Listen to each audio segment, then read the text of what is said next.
To our panel. Joining us now from London is Helen Thomas. She is the CEO and founder of Blonde Money. With me here in the studio is Garret Martin. He has expertise in UK and EU politics and is a lecturer at American University. With us here too is Suzanne Lynch. She is Washington correspondent for the Irish Times. And with us from Beijing is Klaus Larres.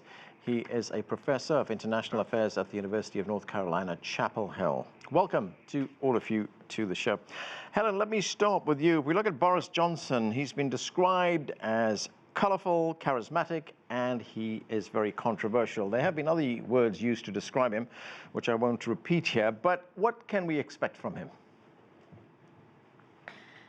Absolutely, he is a character, whichever way you look at it, whether you love him or you hate him, he seems to inspire a response. He's one of the few politicians known here purely by his first name. Of course, you know, you hear in London, people will shout out to Boris if they do see him.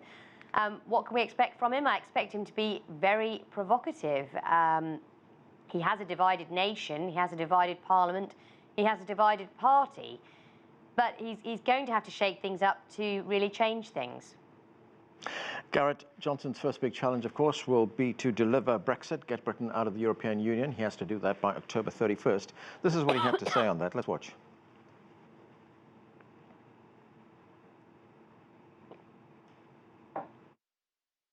We're going to get Brexit done on October the 31st. We're going to take advantage of all the opportunities that it will bring in a new spirit of can-do.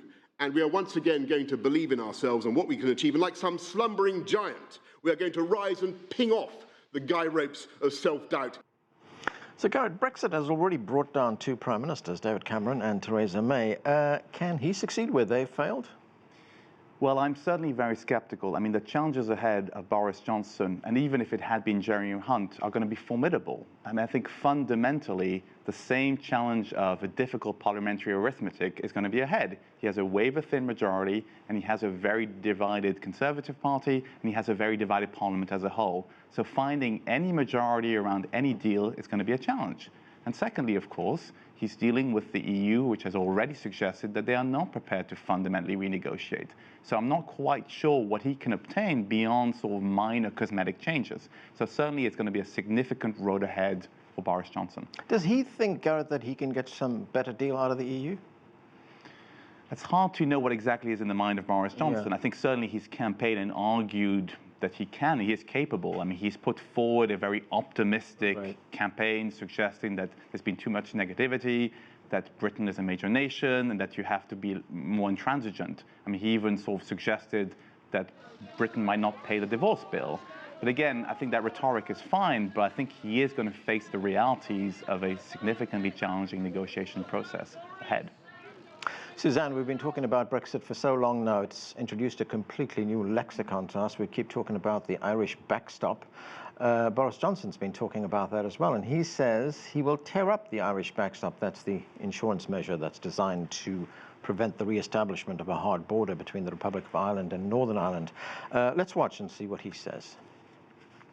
What they need to do to the Irish backstop, as I've said repeatedly in this election process, is they need to take the 175 pages of the Irish backstop and they need basically to remit it, to remove it, to delete it, and to put the solution to all the issues of frictionless trade across the Irish border and indeed elsewhere, and resolve them in the context of the FTA. How is Boris Johnson viewed in the Republic of Ireland, especially on this key issue of Brexit? Well, in the Republic of Ireland, I think there's a lot of scepticism about the imminent appointment of Boris Johnson as Prime Minister because of comments that you just heard there. There is the Northern Ireland backstop issue has become the defining obstacle for the British government, for Theresa May indeed, and probably now for Boris Johnson, the reason why she was not able to get her Brexit deal through. And that problem has not gone away. So it's this intractable conundrum at the heart of Brexit, which is the fact that Britain are leaving the European Union and taking Northern Ireland with it. That necessitates the erection of a border between the Republic and Northern Ireland, but no one wants to do that because of the legacy of violence and conflict that was there so long in Northern Ireland. So there's been a lot of kind of nice sentiments from all members of Parliament in Britain saying, oh, we don't want a border either. Brussels has said the same, and Dublin, but there seems to be no solution to this. Now, Boris Johnson has said two things. He seems to have suggested that it could be some kind of technological solution, but this seems very vague. No, we're 3 years on, no one has come up with any specifics around how that technology would work. And number two, and this is what distinguished him from some of the other candidates, he seems to want to move the backdrop issue away from the withdrawal agreement and push it out into the future. So this might be something he tries to focus on when he starts the negotiations with Brussels. Now, to date, the European Union as a whole have been behind Ireland, one of its members, on this issue, and there's been a lot of talk about solidarity. In saying that, it is possible now that the government in Dublin will come under some political pressure on this.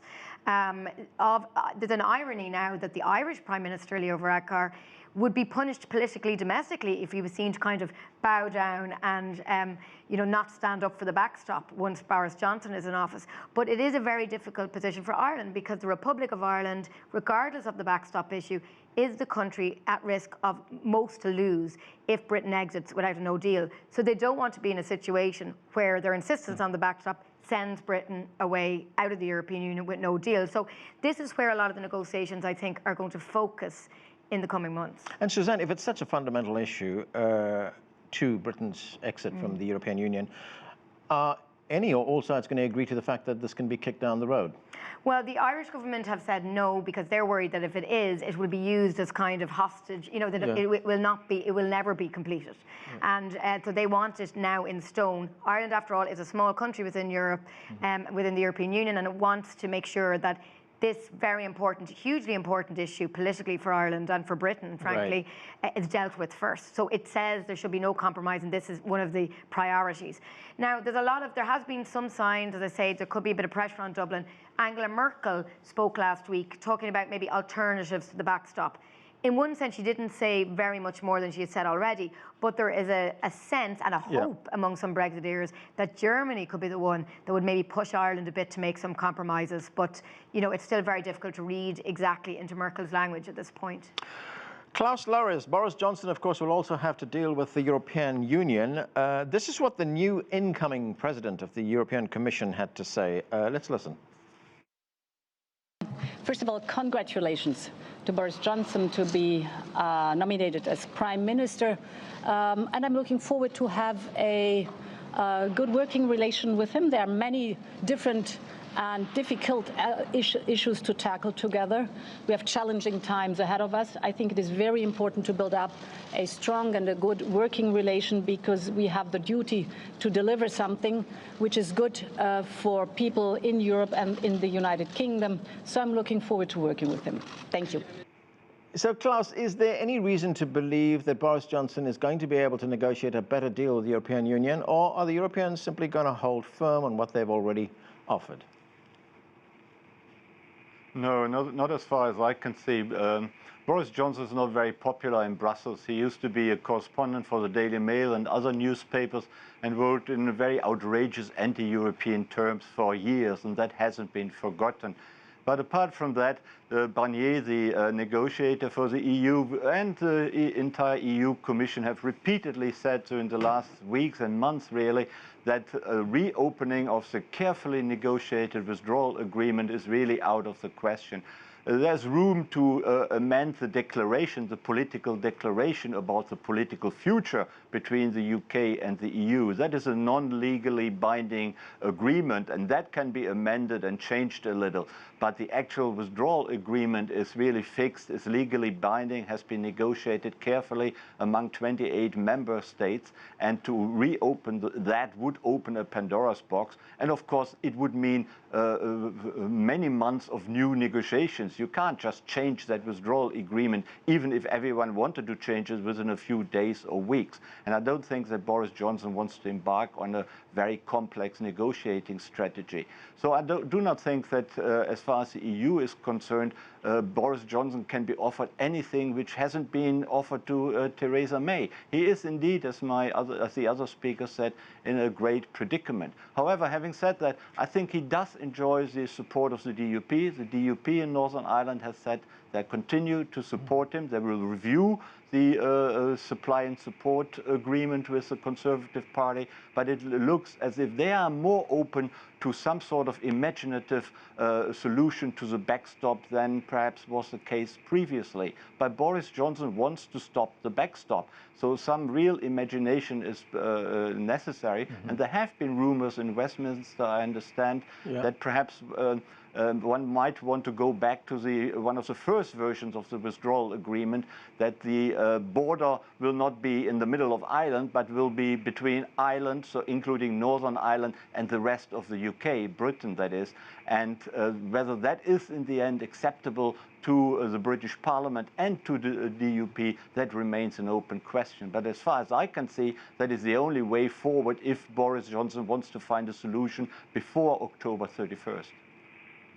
Helen Thomas, if Boris Johnson goes ahead with this no-deal Brexit, it certainly carries risks for Britain. There's been reports that the country could fall into recession. But there was a Financial Times report on Tuesday which said that a no-deal Brexit would also pose a threat to the world economy. It cited a report from the IMF on the economic outlook for the world. So maybe that could change minds in Brussels if it poses a threat to the rest of the world? Potentially, and of course that's something that Team Boris will want to use to focus minds. I mean, look, there's been such a long time with all of this. We all have Brexit fatigue. We all cannot imagine anything will change this time around because as all of our speakers tonight have mentioned, there are still very many insurmountable issues, and there have been lines that have been drawn, whether it's Ireland or the EU27 or Britain, etc., which appear to be unbreakable and unbridgeable. But now there is something that has changed in Britain, which is that we had a set of European elections where both the Labour and Conservative parties suffered huge losses, and they are ongoing lacking in support in the polls, both because of the rise of the pro-Remain Liberal Democrats and then, of course, the new Nigel Farage Brexit Party. Now, what that does is, although it looks like the parliamentary arithmetic hasn't changed, the calculation of each individual MP is quite different now. If they kick the can down the road again and still don't deliver Brexit, they risk aggravating both sides of the debate. People who want to remain and can't understand what's happening, and of course those who want to leave and they can't understand what's happening. So it's no longer costless just to roll the can down the road and not achieve something, which means we are in a fixed time period. It will be difficult to undo various pieces of legal negotiation, but of course nothing is impossible in politics. It isn't quite as the same as a legal profession. It is Angela Merkel, Emmanuel Macron and Boris Johnson in a room together at 3 a.m. maybe agreeing on something. We don't know. We don't know exactly what will happen, but certainly I think we're in a new phase now as to what happens with Brexit. Garret, if we look at domestic politics in Britain right now, Jeremy Corbyn, who is the opposition leader in Britain, he's already warned that he will table a motion of no confidence against Johnson. Clearly, these are precarious times. How long do you think Johnson can survive as Prime Minister? I think that's a fundamental question. I think that's something that needs to be put forward because there is the deadline of the 31st of October, which is, of course, crucial. And considering, parts of European leadership tends to be quite slow during the month of July and August, that doesn't give him a lot of time, essentially 2 months when he gets back. But he's also fighting multiple battles. He's fighting battles at home with a waiver-thin majority and, a real risk that, he could be, his government could receive a vote of no confidence, which would trigger new elections. If that was to happen, that would create a new significant challenge. I mean, it takes multiple weeks to schedule an election. Even if tomorrow Jeremy Corbyn tabled a motion of no confidence, the likely earliest date they could hold elections would be late September, which would give them only about 4 or 5 weeks for whoever is Prime Minister. So there's a significant challenge there. And I think there's also a more fundamental challenge for the integrity of the United Kingdom. Because, Suzanne mentioned the possible agreement of having the border in the Irish Sea, but that would give different treatment to Northern Ireland, and that could be a real impetus for the Scottish independence movement. That also raises sovereignty issues, doesn't it? Oh, absolutely. I mean, I think it's not a far stretch to say that the integrity of the United Kingdom in the long run will depend to a large degree on how this Brexit theater unfolds in the coming months or years. I mean, but that might be one reason why a general election might strengthen Boris Johnson's hand, in that if he called an election and he was no longer dependent on the DUP, that Northern Ireland Unionist Party, to prop up his government, he may be more inclined to sell the soul of Northern Ireland, as they would see it, and actually agree to this issue of putting the border down the Irish Sea. Because in a lot of ways, taking the politics out of this is the most logical. The Northern Ireland region, it's a very politically complex area, but it's a very small area with a very small population. So, you know, in one way, if the DUP, as I say, didn't have that lever of power with Westminster, I think the conversation would be a lot different. I mean, fully agree. I think one of the biggest mistakes that Theresa made was 2 years ago when she dissolved Parliament, believing that she would obtain enough of a majority to be able to overcome the Brexiteers. And so, you know, elections are unpredictable. Considering how angry the British electorate, who knows what kind of Parliament will end up. Suzanne, let's look at the view of Boris. Sorry, go ahead, Klaus. Yeah, don't we have to conclude that the future of the UK is highly precarious? I mean, the Northern Ireland solution is really moving towards the Republic of Ireland for demographic reasons alone. Nationalism in Northern Ireland is becoming also electorally very, very strong. Then we have Brexit, which has encouraged Scottish nationalism even more than it was already pretty strong, despite the outcome of the referendum a few years ago. I wonder whether in 5 or 10 years' time we can really talk about a United Kingdom, whether we will just be left with England and Wales, and Northern Ireland being part of Ireland, and Scotland being independent within the EU. I think that is a very real possibility, which we shouldn't ignore. Yeah, Helen, let me get you in on this conversation. There was a recent opinion piece in the New York Times, actually, which was written by a British journalist who said that with Johnson as Prime Minister, it could lead to the breakup of Britain. And as we've just heard, we shouldn't forget that Northern Ireland and Scotland voted in favour of remaining with the EU. Absolutely, and the other speakers are right to flag this up as a risk. However, I would say that it is not a foregone conclusion, and if we can make our way through this whole process of these next few months, then it's possible that the whole country could reunite to some degree. But of course, this is a hugely divisive issue. I would just pick up on this point about the DUP, by the way. They are absolutely important, and that's 10 votes at the moment that could swing things. But effectively, people worry about this majority of 2 that the Conservative government currently have, that is including their partners with the DUP. Effectively, that's no real majority at all, and we really haven't had a functioning majority government for the best part of a year.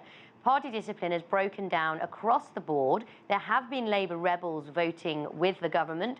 There have been moments of Labour MPs abstaining, of Conservative MPs abstaining. There's been people switching parties, some people switching them more than once. I mean, we really have 650 individuals in there, and you really question you only really have to ask is, when it comes down to it, will it be deal or no deal, and can they even stop no deal? Because actually the legal mechanics are very, very difficult. And at that point, then it becomes the blame game in terms of the poll in the country, and that will split everybody even further. Suzanne, let me get to the question I was going to ask you a moment ago, and that is the view of Boris Johnson from here, from Washington. Donald Trump is a big fan of Boris Johnson. This is what he had to say about the new British leader. Let's watch this. I like Boris Johnson. I always have. He's a different kind of a guy, but they say I'm a different kind of a guy, too. We get along well. I think we'll have a very good relationship. So what kind of relationship do you think they're going to have? Because we also have to remember that at some stage, once Britain leaves the EU, Boris Johnson, if he's still Prime Minister at that time, is going to have to negotiate a trade deal. Yes, absolutely. And there are a lot of comparisons going around at the moment between Boris Johnson and Donald Trump. Number one, their hairstyles. They're the blonde shock of hair, although Donald Trump's is usually more coiffed, where Boris goes for the more messy look. But in a sense, you know, they're both celebrity politicians, if you like, in some sense. Donald Trump, obviously, through The Apprentice, Boris Johnson in his role as a journalist, and then as Mayor of London, which was very high profile. But they're also very, very different. I mean, Boris has a lot more political experience. Donald Trump had none before he was elected president. And there are a lot of issues on which London and Washington do not see eye to eye. Number one is Iran at the moment. That's a huge geopolitical issue. Britain wants to remain within the 2015 nuclear deal. It's opposing America on that. Also in the Middle East, for example, it supports a two-state solution. Yeah. So there's a lot of foreign policy issues where they don't see eye to eye. But you're right, one of the crucial tasks for the new government in Westminster will be to strike a trade deal ultimately with the US. It's a huge trading partner. So that relationship, that chemistry, if you like, between Boris Johnson and Donald Trump will be very important. In saying that, that has to go through Congress, and back to the backstop again. Some very powerful Irish American members of the US Congress have said they will not sign off on a trade deal unless there is no hard border in Northern Ireland. So even there, the issue of the backstop is emerging as a key issue. Garret, just one quick point on the Iran issue. Britain seems to find itself painted itself into a corner right now. It seized an Iranian oil ship, and then the Iranians seized a British oil ship. How do you see Boris Johnson handle something like that? Well, that is going to be a very interesting question, because he's really sort of thrown in the deep end very quickly. Not only does he have to deal with Brexit, but of course the rest of the world doesn't stop. And this is a very tricky situation, because I think he's thrown in different directions. On the one hand, I don't think that he wants to escalate and end up in a conflict. But he's also facing quite sustained and strong pressure from the United States to join a sort of flotilla to basically patrol the Straits of Hormuz and protect shipping.